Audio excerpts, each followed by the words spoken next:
saw what had happened, how thick the ice was. He saved the little boy's life, but what baffled them, they looked at the branch, and they looked at this little scrawny guy and said, how did he do this? It's impossible. They just went beating around the ice to see how thick it was, hearing the thumping sound. Said, how did he do that? I mean, it was a miracle that he was able to just take that branch and go around, make a circle, and beat the ice and pull him through. It's just too small. It's just impossible.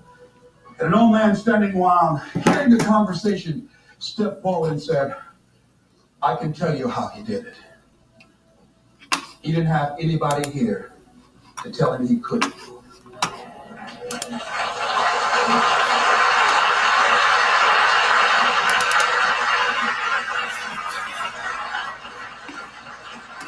See, sometimes life will happen to you, like this little boy, and you won't have time to say no.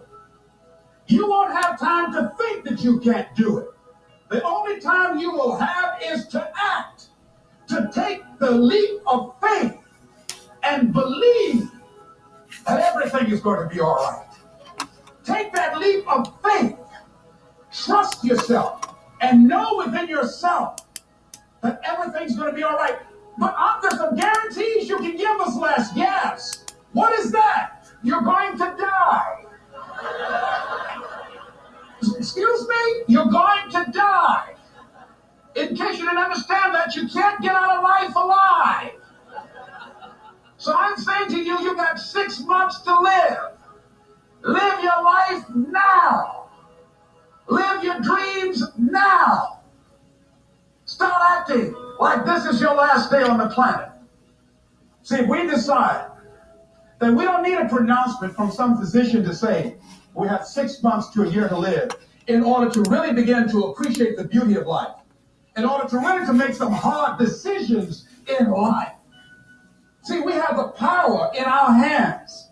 Like those little boys, we have that kind of power, that kind of genius, that kind of fortune, that kind of wealth, that kind of happiness, that kind of sense of fulfillment in our hands. We have that. We have that. It's in our hands. It's on us. And nobody can make the decision for us. We can give it away. We can give it to the company store for $400 or $500 a week. Or we can exchange it for how people think about us, how they feel about us, and go through life and resign ourselves to be miserable as we go to our graves, looking good for everybody else, except to ourselves. Or we can decide, hey, wait, this is the only life that I have. And that is my volcano. And I'm going to take the leap of faith. I'm going to jump in it. And I'm going to handle it because I know the universe will never give me anything I don't have the capacity to handle. See, I say to you that you've got the power within you to handle any kind of volcano in your life. Regardless of how it shows up. Regardless of any kind of challenge that you might have in your life. I say to you, you've got that in you right now. Where will it come from? Don't worry. If you trust yourself, it will come to you at the right time in which you need it. If you believe and don't doubt in everything in you. There's something about life, I believe,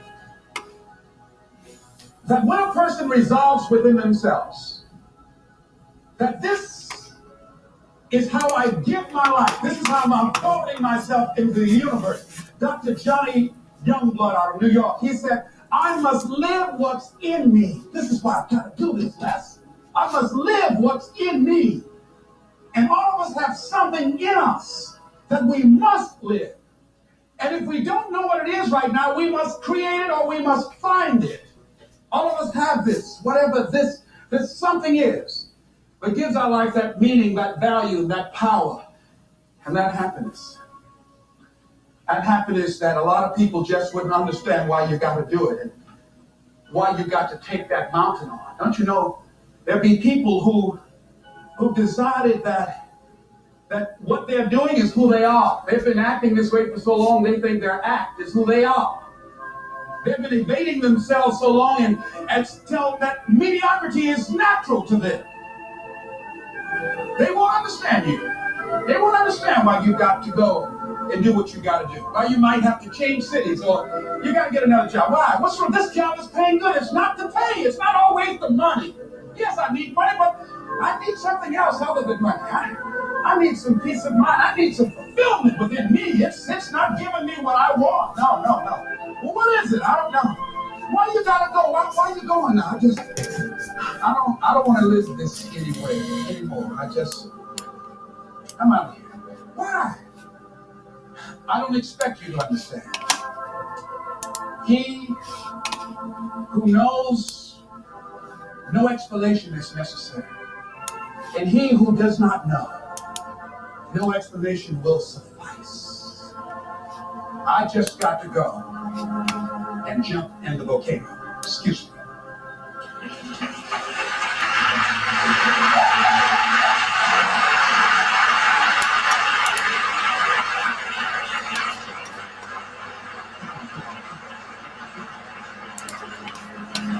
So I say, design your life so that it makes sense to you. It might not make sense to anybody else, but it makes sense to you. That's what's important. It makes you happy. It gives you that sense of joy. It brings back alive the little boy or the little girl in you. It helps you to have some special joy that other folk just won't understand. Go get your volcano. This is Mrs. Mamie Brown's baby boy, Leslie Calvin Brown, saying, it's been a pleasing pleasure as well as a privilege. Thank y'all again.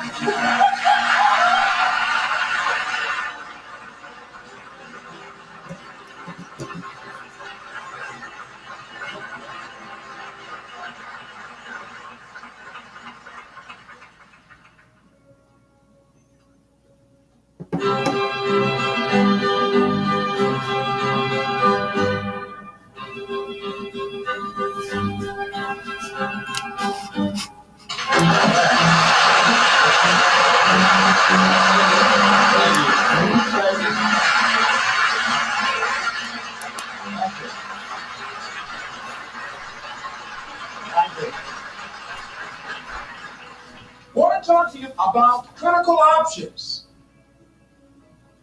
And looking at that, and looking at some of the definitions of options: decision, self-determination, choice, preference, desire.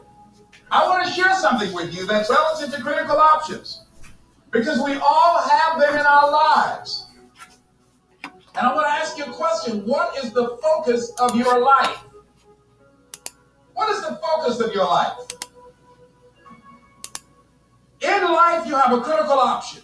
You can take a stand in your life, or you can follow the crowd. See, people who follow the crowd, their lives are not focused. They're not immersed in anything. People who take a stand, they're living a life that has some power, a life of achievement, a life that has some meaning. People that are taking a stand in life, they are consciously involved in a process to design a life of substance. People who are following the crowd, these are people that they're just doing what everybody else is doing. So that's a crowded road over there. They're following the followers. I want to talk to you about taking